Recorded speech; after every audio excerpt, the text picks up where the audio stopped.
একের পর এক দেশ ভারতের সমর্থনে ঝাঁপিয়ে পড়ছে এবং ভারতকে পুরো সাপোর্ট দিচ্ছে যাতে ভারত ইসরায়েলের মতো পাকিস্তানের ওপর অ্যাটাক করে। এর মধ্যেই এখন সবচেয়ে বড় সমর্থন এসেছে আমেরিকার তরফ থেকে, যেখানে আমেরিকা তো ওদের F-35ও দিতে রাজি, যাতে ভারত এটা ব্যবহার করে পাকিস্তানের ভেতরে ঢুকে স্ট্রাইক করার জন্য। কিন্তু মুশকিল হলো এখানে একটা ভয়ঙ্কর ষড়যন্ত্র চলছে ইন্টারন্যাশনালি, যা অ্যাকচুয়ালি পাকিস্তান আর ভারতের মধ্যে একটা ফুল ফ্লেজ যুদ্ধ করাতে পারে। কারণ কিছু ঘন্টা আগেই আমেরিকার তরফ থেকে একটা প্রেস কনফারেন্স করে, যেখানে ভারতকে ওরা অফিশিয়ালি সাপোর্ট দিয়েছে। আমেরিকা এক্স্যাক্টলি কী বলেছে সেটা আগে একটু শুনুন। As President Trump and Secretary Rubio have made clear, the United States stands with India, strongly condemns all acts of terrorism, call for the perpetrators of this heinous act to be brought to justice.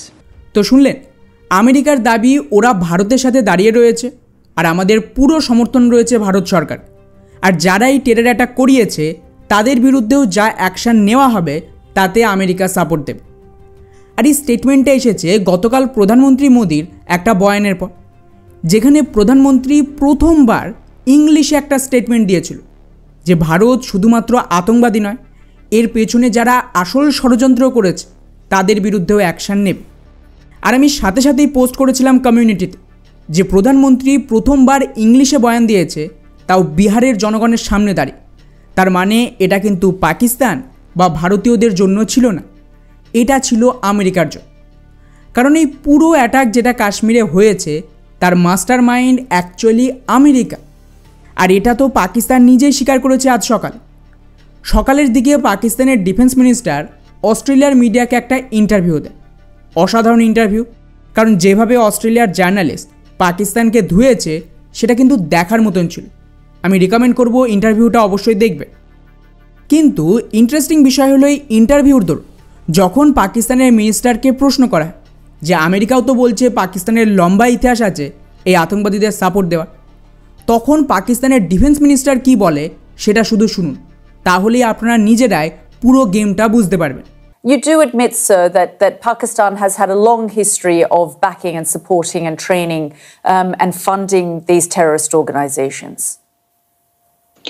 Well, we have been doing this dirty work for the United States for about 3 decades, and West, including Britain. So that's your argument that even though that was a mistake, and we suffered for that, and that is why you are saying this to me. তো শুনলেন, পাকিস্তানের মিনিস্টারের দাবি যে আমরা এত বছর যত এইসব আতঙ্কবাদী তৈরি করেছি বা নোংরা গেম খেলেছি সবটাই আমেরিকা, ব্রিটেন আর পশ্চিমাদের জন্য করেছি, আর এই কারণেই পাকিস্তানের আজ এই অবস্থা। এটা পাকিস্তানের ডিফেন্স মিনিস্টারের অফিশিয়াল স্টেটমেন্ট। এটা শোনার পর আশা করি ডট কানেক্ট করতে পারছে, আর যদি তাও না পারেন তাহলে মন দিয়ে আমার কথাটা শুন। ডোনাল্ড ট্রাম্প ক্ষমতায় আসার পর সকলেই লাফাচ্ছিল যে ট্রাম্প তো ডিপ স্টেটকে খতম করবে, কিন্তু সেই সময়ও আমি বলেছিলাম যে ট্রাম্প একা কেন, যদি ভারতের প্রধানমন্ত্রী, রাশিয়ার প্রেসিডেন্ট, চায়নার প্রেসিডেন্ট, সৌদি সবাই মিলেও চেষ্টা করে তাহলেও ডিপ স্টেটের কিচ্ছু করতে পারবে না, কেননা ওরা এতটা শক্তিশালী যে কল্পনার বাইরে। তো এই ডিপ স্টেটের একটা কোম্পানি রয়েছে লকহেড মার্টিন, যারা F-35 যুদ্ধবিমান তৈরি করে। তো এই ডিপ স্টেটের প্ল্যান ছিল ওরা ডলারাইজেশনের দরুন সমস্ত হটস্পট বন্ধ করবে যা তৈরি করা হয়েছিল ডলারকে চালানোর জন্য, যেমন ধরুন ফিলিস্তিন, কাশ্মীর, তাইওয়ান, রাশিয়া বনাম ইউরোপ, এসব আর কি। তো এই সমস্ত হটস্পট বন্ধের সময় যুদ্ধ তো হবে, তো এর থেকে ওরা আরও বেশি করে ইনকাম করে নেবে। ভারতের ক্ষেত্রে ইস্যু ছিল কাশ্মীরকে নিয়ে। তো ডিপ স্টেট বহুদিন ধরেই ভারত সরকারকে পুশ করছে যে F-35 কিনে নাও, তারপর পাকিস্তানকে ঠোকো বা বাংলাদেশকে, আমেরিকা পুরো সাপোর্ট দেবে। উদাহরণ হিসেবে আপনাদের একটু মনে করিয়ে দিই, যখন বাংলাদেশে আমেরিকা এই সমস্ত করিয়েছিল তখন আমেরিকার অ্যাম্বাসেডারের অফিশিয়াল স্টেটমেন্ট ছিল যে আমরা ভারতকে সাপোর্ট দেওয়ার জন্য তৈরি, যখনই ভারত ডাকবে আমাদের সেনা রেডি আছে, শুধু ভারত F-35 কিনে নি। ভারত তো রাজি হয়নি।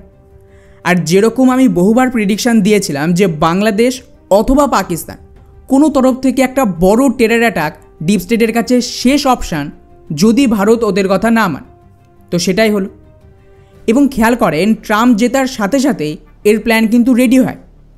ট্রাম্প সরকার গোটা বিশ্বের জন্য ওদের যে এড ছিল সেটা বন্ধ করে দেয়, কিন্তু একমাত্র পাকিস্তানের জন্য $400 মিলিয়ন সাহায্যকে বজায় রেখেছিল F-16 আপগ্রেড করতে, যা এগেইন সেই লকহিড মার্টিন কোম্পানি। আর তারপর এই কাশ্মীরে অ্যাটাক হলো কবে? যখন আমেরিকার ভাইস প্রেসিডেন্ট ভারতে রয়েছে, এক্স্যাক্টলি সেম টাইমে অ্যাটাক হলো। আর হামলার ইমিডিয়েটলি পর আমেরিকার ভাইস প্রেসিডেন্ট দুটো বড় স্টেটমেন্ট দেয়। প্রথমত, আমরা ভারতের পক্ষে আছি এবং এই যে পুরো টেরর অ্যাটাক রয়েছে তাকে কন্ডেম করে। 2 হলো ভারতকে সাথে সাথেই F-35 অফার করে, এটা তার মিডিয়া রিপোর্ট। আর প্রধানমন্ত্রী মোদিও খুব ভালোভাবেই জানে যে এই হামলার প্ল্যান কাদের।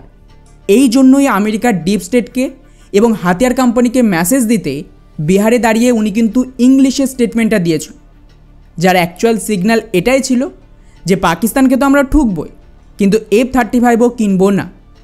আর প্রধানমন্ত্রীর বয়ানের পর আজ সকালে পাকিস্তানের ডিফেন্স মিনিস্টারের বয়ান যে সব আতঙ্কবাদীদের আমরা আমেরিকার কথাই তৈরি করেছি, ওদের কথাতেই অ্যাটাক হয়েছে গত 30 বছরে। এবং তার ঠিক সাথে সাথেই আমেরিকা তড়িঘড়ি অফিসিয়াল বয়ান দেয় যে ভারত যা খুশি করুক, আমরা তো পাশে আছি, অর্থাৎ ড্যামেজ কন্ট্রোলের চেষ্টা করছে। ফলে স্বাভাবিকভাবেই ভারত ডিপ স্টেটকে তো কিছু করতে পারবে না, কিন্তু হ্যাঁ, ওদের সমস্ত টুল কিট যেটা কাশ্মীরে রয়েছে, ভারতের ভেতর রয়েছে এবং পাকিস্তানের আর্মি জনগণ, তাদের ওপর তো বদলা নিতে পারবে। তো সেটাই হচ্ছে।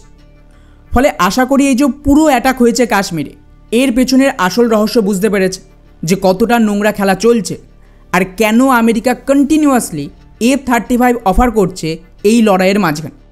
কিন্তু ভারতকে তো এই খেলা খেলতেই হবে, আর খুব সম্ভবত এটা ভারত আর পাকিস্তানের ফাইনাল গেম।